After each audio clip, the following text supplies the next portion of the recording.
She was never invited back. No press release. No dramatic send dash off. No public argument caught by cameras. Just silence. One night, she was laughing under the bright lights of The Tonight Show starring Johnny Carson, sitting beside the most powerful man in late-night television. And the next, she was gone. In Hollywood, silence can be louder than scandal, because when you crossed Johnny Carson, you didn't just lose a booking. You lost the kingdom, and she wasn't the only one. Behind the easy grin, the perfectly timed punchlines, and that famous wave that could change a life in seconds, there was another side to the king of late night. A side that remembered, a side that held grudges, a side that never forgot betrayal. Tonight, we're pulling back the curtain, because the real story didn't happen in front of the camera. It happened after the applause stopped, the era when one man controlled night. To understand what happened, you have to understand the power. Today, fame is scattered. There are dozens of platforms, thousands of podcasts, millions of creators, but in the 1960s, 70s, and 80s, there were only a few networks.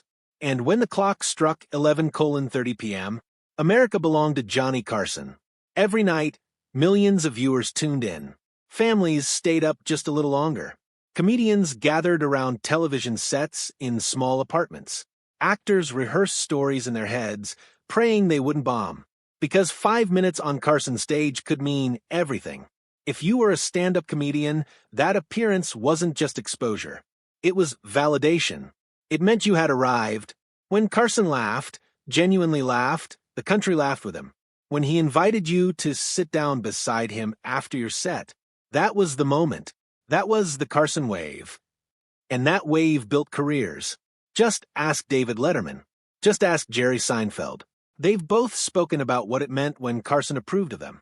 It wasn't just about airtime. It was about endorsement. Carson was the gatekeeper. He didn't just host a show. He defined late-night television. The monologue, the desk, the sidekick, the celebrity couch, the musical guest. Even today, hosts like Jimmy Fallon and Jimmy Kimmel follow the structure Carson perfected decades ago. But power like that changes a man, and it changes the people around him.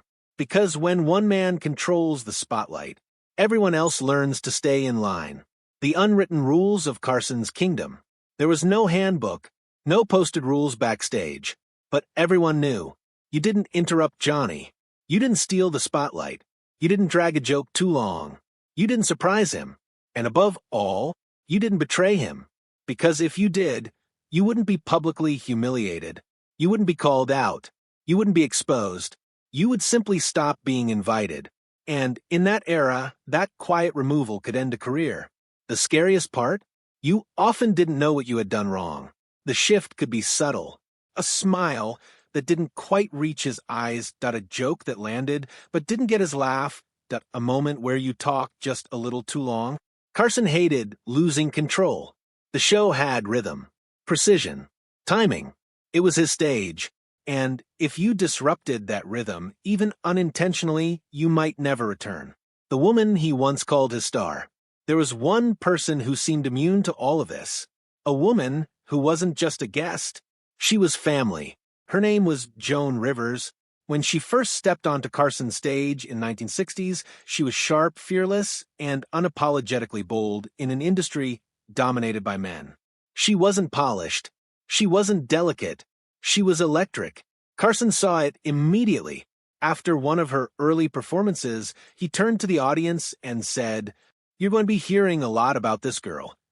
And America did. He brought her back, repeatedly. He made her a regular. He elevated her from struggling club comic to national star. Eventually, he named her his permanent guest host whenever he took nights off. For a woman in comedy, at that time, it was groundbreaking. She wasn't just appearing. She was inheriting. To viewers, she looked like the natural successor. But behind the laughter, something was brewing.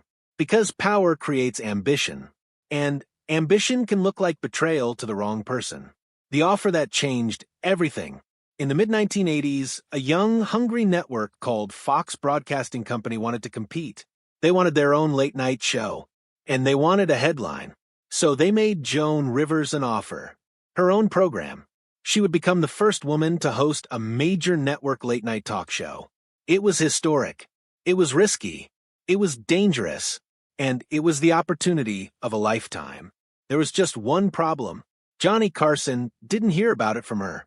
He heard it from executives, from industry chatter, from people whispering behind closed doors. To Joan, it was business. To Carson, it was betrayal. The phone call that ended it. When Joan called Johnny to explain, he hung up.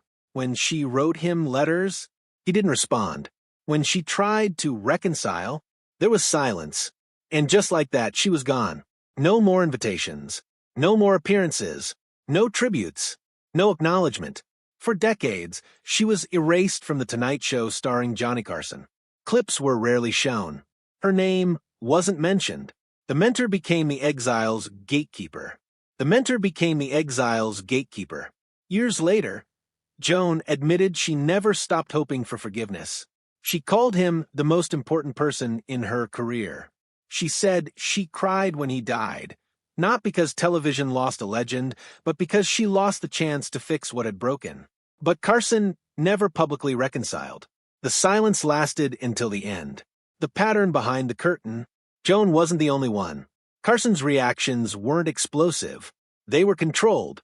Comedian Howie Mandel once brought an unapproved prop onto the stage, a giant stuffed animal meant to be playful. It disrupted the flow. Carson hated surprises. Mandel wasn't scolded on air. He just wasn't invited back. Then there was Wayne Newton, a Las Vegas icon. At one point, Newton and Carson were friendly. But when Newton outbid Carson in a business deal involving a Vegas property, the tone changed. Carson began slipping jokes into his monologue. They weren't light teasing. They were pointed. The audience laughed. Newton didn't. Eventually, Newton confronted him backstage. The joke stopped. The invitations did too. Because once Carson cooled on you, he stayed cold. The man behind the smile. On television, Carson looked effortless, cool, detached, unbothered. But off-camera, he was intensely private, guarded, sensitive to loyalty. He disliked confrontation. Instead of yelling, he withdrew. Instead of arguing, he erased. It was cleaner that way, more controlled. Friends described him as someone who could charm a room, but rarely let anyone close. Even his personal life reflected that distance. For marriages, public divorces, private struggles, he joked about his failed marriages on air, but behind the punchlines were real fractures. When his son Rick died in a tragic accident in 1991, viewers saw a different Johnny. Fragile, human. The man who controlled the night suddenly looked vulnerable.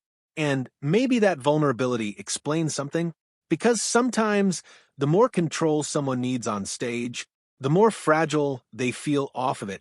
Retirement and the final curtain. When Carson retired in 1992, he didn't linger in the spotlight. No comeback tour. No weekly interviews.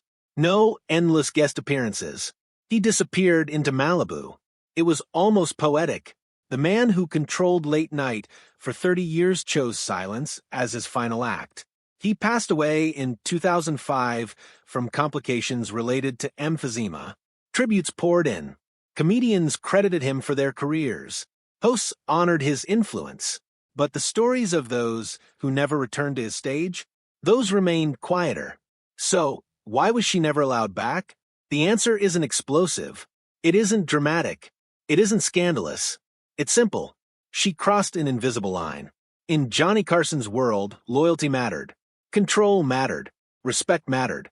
And when he felt one of those had been violated, the door closed.